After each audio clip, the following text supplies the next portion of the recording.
Hello friends, khadi પાક બનાવવા માટે સૌથી પહેલાં આપણે એક નારિયેળ લેશું અને તેને ફોડી લેવાનું છે. પછી અંદરથી શ્રીફળનો ભાગ કાઢી લેશું અને જે શ્રીફળનો ભાગ હોય તેને ઉપરની છાલ ઉતારી લેશું અને તેને આ રીતે ઝીણું ખમણી લેશું. હવે એક પેન લેશું, તેમાં દૂધ ગરમ મૂકીશું, તેમાં એક વાટકો એક મલાઈ ઉમેરીશું અને જે આપણે શ્રીફળ ખમણેલું છે તે તેમાં ઉમેરી દેશું અને તેને કૂક કરી લેશું. દૂધ અડધું બળે ત્યાં સુધી આપણે તેને કૂક કરી લેવાનું છે. પછી તેમાં એક વાટકો એક ખાંડ ઉમેરીશું અને તેને કૂક કરી લેશું. આ રીતે પેન છોડે નહીં ત્યાં સુધી આપણે તેને કૂક કરી લેશું. પછી જે મિશ્રણ છે તેને આપણે એક પ્લેટમાં લઈ લેશું અને તેને ઠંડુ થવા મૂકીશું.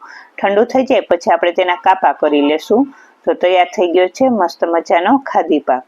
ફૂલ વિડીયો જોવા માટે પેજને લાઈક કરો અને ચેનલને સબસ્ક્રાઈબ કરો. તો તૈયાર છે માંગરોળનો પ્રખ્યાત ખાદી પાક.